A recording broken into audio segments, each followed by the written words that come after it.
From the picture in front of you, you probably wouldn't believe me if I said that this was World of Tanks Blitz, but it is. To me, it looks like a really cringy opening to like a game meant for 5-year-olds, like Merge Mansion here. Just reminds me of this kind of stuff.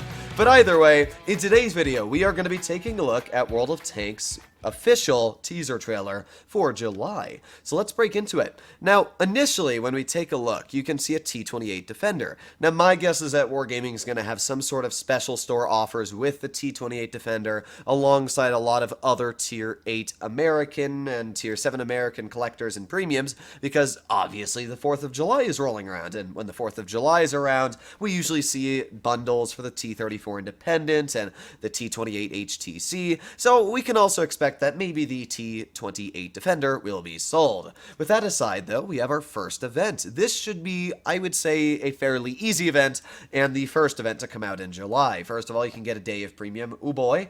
10 cooldown boosters. Yeah, they're not even a rare variety, so nothing crazy there. We do have a legendary a camera, so it probably can exchange it for either, 1,000 gold, which is what Wargaming has sometimes done, but judging that there's gold at the end of the event, my guess is that you can change that in for about 200 XP. We've also got crew boosters, we've got 10 times 3 boosters. That's actually really good. I mean, that's 30 times XP in total, so I would definitely suggest that people try to get this event picked up just if you're grinding down a line. We've got 10 free XP boosters, also pretty solid. Then 3 days of premium, a picture of the T77. I definitely do not think that that is the actual tank you're going to be able to get your hands on, but I got no clue. And then it looks like also maybe a camouflage for number 9, or that might be the Eagle attachment. I think it's the attachment, but I don't know, maybe Wargaming made a new camo. And then finally, you can get 10 gold boosters, which on average will give you probably about 15 gold a game if you're playing in Tier 10, so 150 gold. Either way, nothing crazy for the first event in July, just I guess a little fresh air to remind you to play Blitz. Then we have something I'm very excited for, the T77. This is the Tier 8 American Premium Autoloading Heavy. It carries a 2-shell autoloader. It's got big alpha. It's like 380 or something like that. It's honestly a really cool looking vehicle. I'm excited for it. We'll talk about that a little bit later though, because first of all, we've also got the Battle Pass. Then we got the Ranger, which is weird because we just had an event where you could earn the T21 for free, which is what the Ranger is based off of. You can see very easily just by the looks. You also get an M3 Lee. This might be the lamest battle pass yet. We'll have to see how its statistics are and how it plays when it is initially released. But, yeah, right now it really doesn't seem like the best battle pass. Now, what I always say is get the battle pass because you can get really good rewards. If you're using like Huawei, you can get it for like $2. So the battle pass for the amount of rewards and credits and everything else you get is a really good deal. When it comes to Uprising, nothing really crazy here. I thought maybe they were showcasing new abilities, but no, these are abilities we've seen in the past, so nothing too crazy there. But this is something a little cool. We have in-game quests. Now, I do want to point out that from the looks of these in-game quests, they are part of the Battle Pass. And that's what maybe we're going to see in the future of the Battle Pass as well. The reason it's quite easy to tell that is because we have a picture of the Ranger right there, which is the Battle Pass tank we just talked about. So clearly, if the Ranger's in the background, then you probably have to buy the Battle Pass to take part in these quests. So it says, enter the game every day, complete the quest, and get rewards. It expires in 6 days. So it seems like there's an order at the bottom, so maybe you have to complete the order, and then you can open the crate. I'm not sure what's in these. Obviously, this is brand new information, so we will have to see what's inside of these crates. Hopefully tanks. That would be really, really nice if the Battle Pass contained maybe your chance to get a free Tier 8 vehicle or something like that. But my guess is that you'll get credits and maybe gold if you're lucky out of these. I wouldn't expect anything crazy, but you never know. We'll have to find out. But I can definitely say that I think they'll be part of the Battle Pass. We do have some new camos. This is one of the camos right here. It's like a little acorn camo. Not the biggest fan of it, but that is going to be part of the Battle Pass as well. Nothing crazy. There's a couple other camos, but nothing too spectacular there. Now, I do want to point out that this is actually going to be a tank and an event. Wargaming's not showing this vehicle randomly. I'm pretty sure, or at least I read on Blitz News, that you are going to be able to get your hands on the Stridsvagn 74A2 sometime during July as maybe an event for free, so that wouldn't be bad at all. And after we go past the Stridsvagn, we go back to the T77. So this is the part I wanted to talk about, because this is the most confusing one. So at the bottom of the screen, we can see tank rank, and I can't read the other thing because it's cut off. So You'll notice the T77 here. If you want to grind it, I think this is the event. I might be wrong, but to me, this seems to be the event to get your hands on the T77.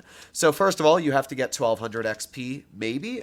I don't actually know what this is. I mean, somebody let me know if you can figure this out in the comments. This is the thing that's really been baffling me. I asked my moderator. He doesn't really understand what it is either. But what I do know is that this is going to be the way to obtain your hands on the T77, because Wargaming posted a previous teaser video where it showed level 70 is when you get the T77. So right now we're at level 50 here, and yeah, I really have no clue how you're going to level up right now, but you're going to have to spend a long time to get your hands on this vehicle. Hopefully, it's kind of like the Mission Marathons PC has, where if you spend enough time and enough grinding, you can get your hands on the vehicle, but I'll definitely be live streaming my grind on this vehicle when it does come out to hopefully get my hands on it for free.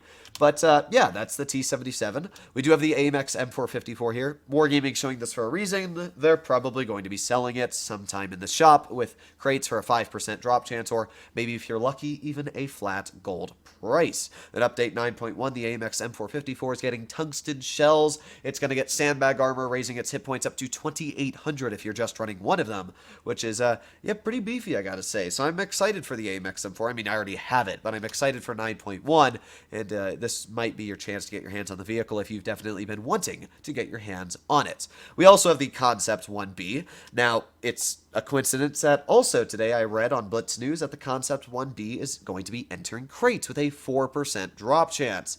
Yeah, coincidence? I think not. Wargaming is clearly showing this vehicle because they're going to be selling it in the future, and most likely in July. This tank is going to be sold with a 4% drop chance in crates with all the other crap rewards that are there with the 752 containers and the Type 57 containers. So, if you want to get your hands on the Concept, oh boy, good luck gambling, because it is going to be one expensive adventure. Now, the Concept is getting a slight buff and nerf, so I would call it a rebalance in update 9.1. It's gaining damage per minute, and it's gaining accuracy. Not only is it getting better aiming time, but better dispersion.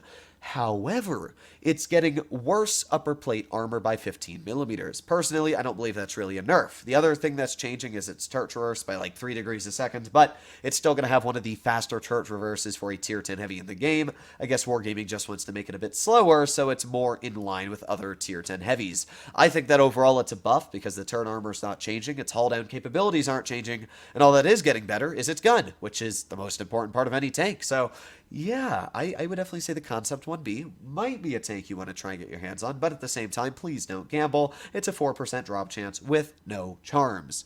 Alright, well, let's see if there's anything else in the video that is worth mentioning here. But yeah, a lot of stuff so far. I mean, July seems to be a jam-packed event. Now this, I gotta be real, took me a long time to figure out. They're taking away the ability to see enemy tanks on the minimap. So previously in realistic battles, this is specifically dealing with realistic, you could see opponents on the minimap. Now you're not going to be able to. I don't know why this is something that should be in the video or really something that ever needed to be changed, but yeah. And finally, we have Yeti's Lair. Earn mastery badges or exchange resources to get whatever that blanked out thing is, win battles to get another blanked out thing. Now we can make a pretty easy educated guess that the pickaxes are for winning battles and the little chocolate bars are for the other thing, because it says earn mastery badges or exchange resources. And I think they tried to hide it so you don't know exactly which one is which, but let's be real, you can exchange the resources right here. So you clearly know that exchanging resources will give you these, which means you can also earn mastery badges to get these chocolate bars. And at the exact same time, if you win battles, you can get these pickaxes. Now it says you can only have 100 victories in total. So it seems like you can get your hand on a lot of these things here, but you definitely got to pick and choose which one you want. The Britannia Panther, that's actually quite a bit of these chocolate bars. Only 30 victories you're going to need, but for chocolate, oh boy, yeah, 2,500, even if you're getting the most here, which is 25 of them, it's definitely going to be a bit expensive to get your hands on, so just be a little bit careful in using your resources. But I will say I do absolutely love the Britannia Panther, and it is a fantastic tank to try and get your hands on. Now, I'm not sure how many of these you'll get for a mastery badge, but I guess we'll have to find out, because when I'm playing on my free-to-play account, this might be a very solid grind. There are also crates, as we can see here. But these crates are not cheap. 380 chocolate bars, that's definitely quite a bit. This seems to be like the Galactic Riches event and the other luxury lounge Wargaming had previously, where you just really just burn all of your resources. But I don't get why they're releasing it so soon from the past one. But either way, it's a tier 6 that most people already own. Maybe those crates will contain something special, but right now, doesn't seem like anything too crazy. So, with that aside, that is the end of today's video, ending off with an extremely cringe person in the background of the Type 77. So, overall, I'm excited. I think that there's a lot of things that we still don't know a crazy amount about, like the T77 event. Yeah, I still want to figure out what the heck that grindy thing is, but hopefully it's free to play. Either way, if you enjoyed this video and you'd like to see more like it, please consider smashing that subscribe button down below. But other than that, I'll be seeing you in the next one. Bye-bye!